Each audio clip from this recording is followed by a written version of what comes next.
दुआरिया हंसी से झुकैहा दोनों करवा जोड़ के, दोनों करवा जोड़ के। प्रभु के दुआरिया हंसी से झुकैहा दोनों करवा जोड़ के।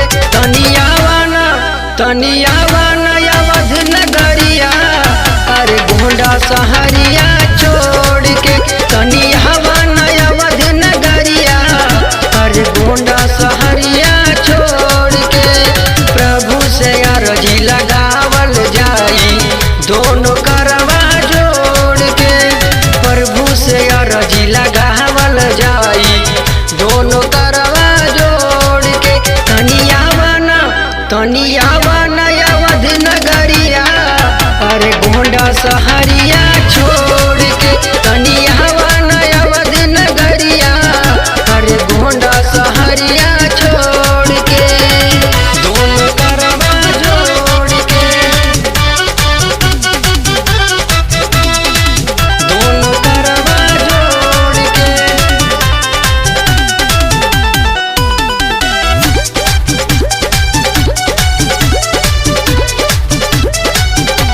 प्रभु के दुआरिया लागल भीड़ होई भारी, हमहू त कैले बानी जाई के तैयारी दोनों करवा जोड़ के।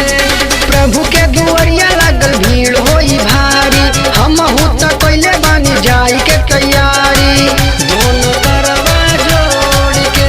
अवध नगरी में अइहा तू हो, प्रभु जी के दर्शन पइहा तू हो दोनों करवा जोड़ के। सबके भला करेले स्वामी बल्कि तोहके छोड़ के। सबके भला करेले स्वामी बल्कि तोहके छोड़ के। तनियावाना तनियावाना अवध नगरिया अरे गोंडा सहरिया छोड़ के। तनियावाना अवध नगरिया अरे गोंडा सहरिया छोड़ के। दोनों करवा जोड़ के, दोनों करवा जोड़ के।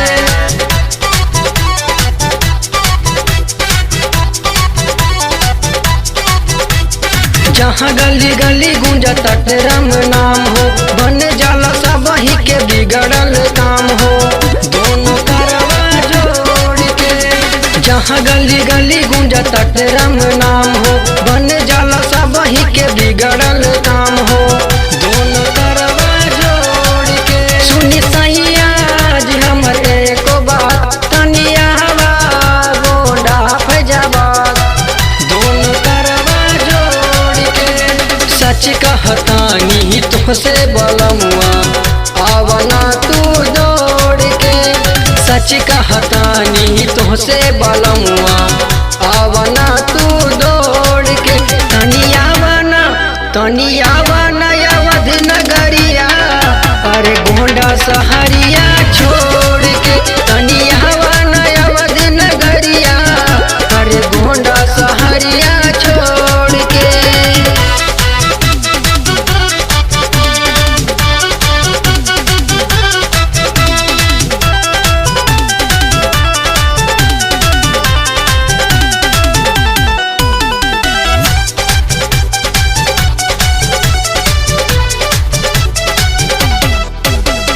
असहित भइल राम मंदिर के निर्माण हो, बढ़ गइल बाटे सजावट के निशान हो दोनों करवा जोड़ के। असहित भइल राम मंदिर के निर्माण हो, बढ़ गइल बाटे सजावट के निशान हो दोनों करवा जोड़ के। शुभम आवा प्रभु के दरबार, तोर होई जिंदगी उधार दोनों करवा जोड़ के। पावन प्रेमी लिखे भजनिया सारा जन धन तोड़ के। अनुज शिवम लिखे भजनिया सारा जन धन तोड़ के। तनियावाना तनियावाना अवध नगरिया अरे गोंडा सहरिया छोड़ के। तनियावाना अवध नगरिया अरे गोंडा सहरिया छोड़ के। प्रभु के शीश झुकैहा दोनों करवा जोड़ के। प्रभु के दुआरिया शीश झुकैहा दोनों करवा जोड़ के। तनिया बना अवध नगरिया, अरे गोंडा सहरिया